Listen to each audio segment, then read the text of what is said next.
Uh, so if we agree, we're going to start with a presentation on football governance structure at national association level, the current scenario. Can you hear me?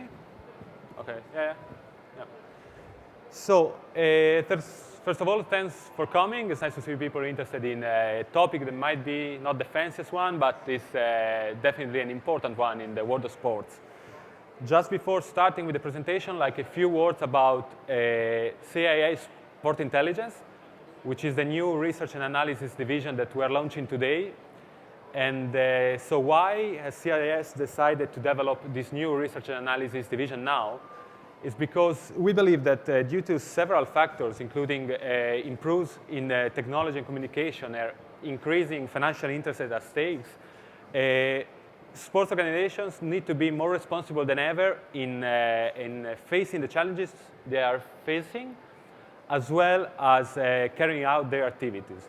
So CIS Sports Intelligence aims to deliver value by supplying sports organizations with factual information that helps them benchmark the organization, support the decision-making processes, as well as orient the strategies. We have a very descriptive approach, which allows us to interpret on a wide range of different areas, topics, and you can see there some examples of areas of expertise that we covered in previous works. So going back to our study on football governance, which is the topic that we are discussing today, our study covers the 6 confederations affiliated to FIFA, and we try to cover at least 3 countries for each confederation, with the only exception of the OFC, where only New Zealand is included. The study covers 5 areas of analysis, which are the 2 main decision-making bodies of a federation, meaning the General Assembly and the Executive Committee, the President, judicial bodies, and reporting activities. So this is just to show how the report will look like. Basically, for every single country, there are 2 pages. Top left, General Assembly, with an analysis of stakeholder representation and voting strength per member group. Below that, Executive Committee, as well, even in this case, an analysis of stakeholder representation and other interesting analysis about gender split or average age when data was available. On the second page, instead, is the 3 other sections: President, judicial bodies, and reporting activities, that I will explain more about that in the next 10 minutes or so. So starting with the General Assembly, since I cannot go through every single country, I'm going to talk you through the comparative analysis that we perform with all the data included in the report. So how many voting delegates participate in the General Assembly in every single country? Well, you can see that US Soccer Federation is by far the largest in size, with 573 delegates, almost the double of the second country in this list, which is Italy. Excluding this outlier, the average number of delegates is 104. And interesting facts, all 6 federations from UEFA have more than 800 delegates in the assembly, whereas the CONMEBOL, the 3 federations from CONMEBOL, they all have less than 70. Talking about specific cases, Brazil is indicated here with 67 delegates, but that number refers only to the elective assembly, because in Brazil there is this particular situation where state law establishes that only state federations can participate in the General Assembly. Therefore, for regular decision-making, the number would go down to 28, because the clubs cannot participate, do not participate in this kind of decision-making processes. Another country, Australia, you see there with 48 delegates. That's actually an interesting case, because until 3 weeks ago, that number was 10, and Australia was by far the last in the ranking. But after years of discussions about governance reform, finally it was approved, and the main reform was the expansion of the General Assembly, which is called Congress in the case of Australia, and now includes 48 people. Other analysis about General Assembly is very important, is stakeholder representation, actually, which actors of the football industry or the football world can participate in the General Assembly, have a voice in the decision-making process. Well, I find this chart particularly interesting because you can read it in two ways. Horizontally, and you can see the composition of a General Assembly at national level, or vertically, and you can see how a specific member group is represented across the 20 countries included in the study. For example, there is a lot of talks about players. What should be the role of players in decision making?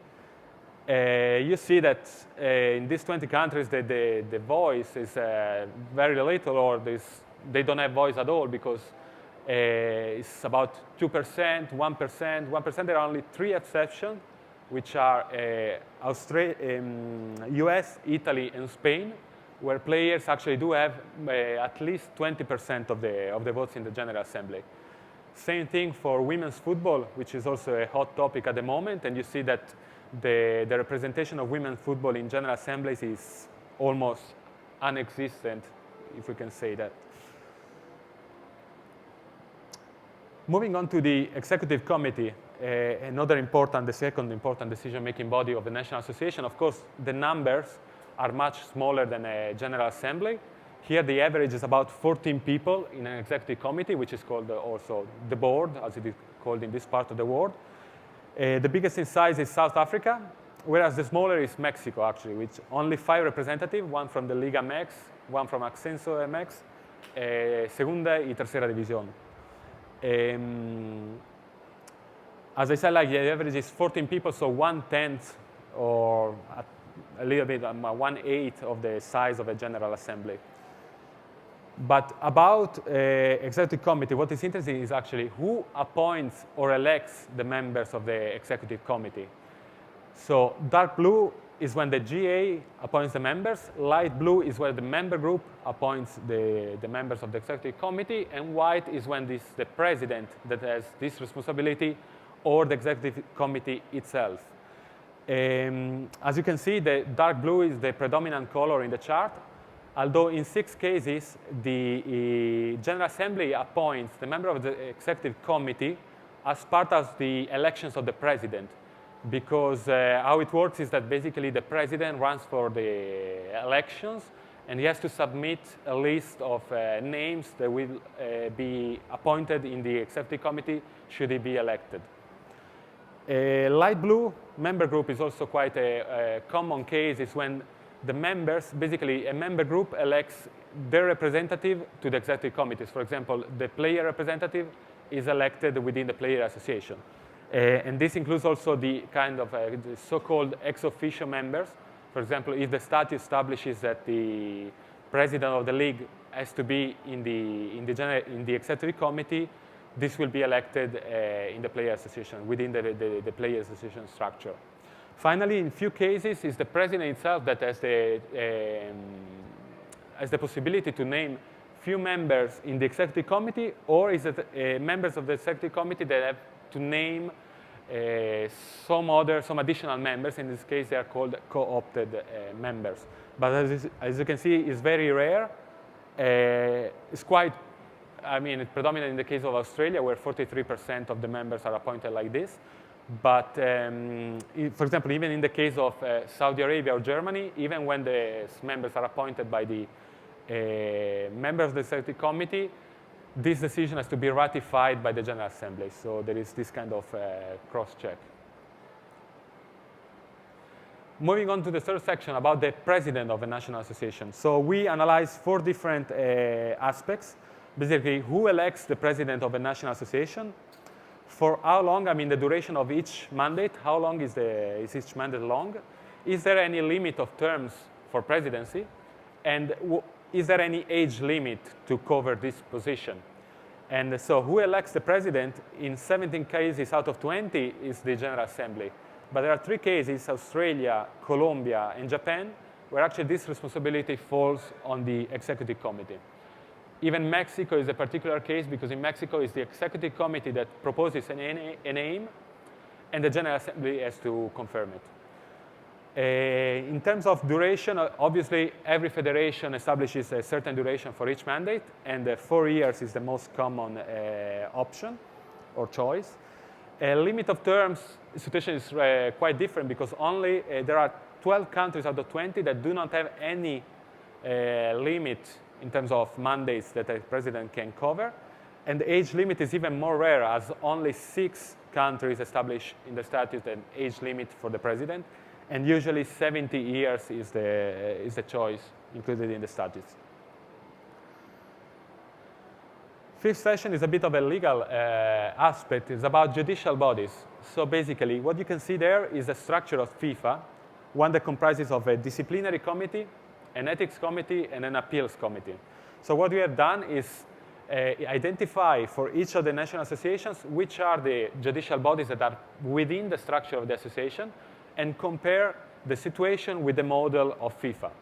So, of course, we cannot include in the presentation the situation for every country because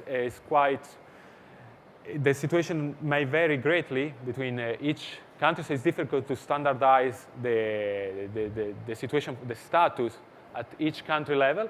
Because, for example, there are countries that where disciplinary and ethics are incorporated in only one body, or there are countries where it is only one body, one judicial body instead of 3. And also, in many cases, state law intervenes with the judicial body structure of a national association. So for this, I remind you to the report, which explains better the situation for each country. And finally, reporting activities, meaning does the federation publish the statutes, the most recent financial statements, and judicial body's decisions? Overall, we can say the situation is pretty good because you can see most of them are covered. But first of all, we should point out that for judicial body decision, we adopted a rather inclusive approach as we decided to consider also a simple news reporting the decision of a case. And that's why you will see many of them included.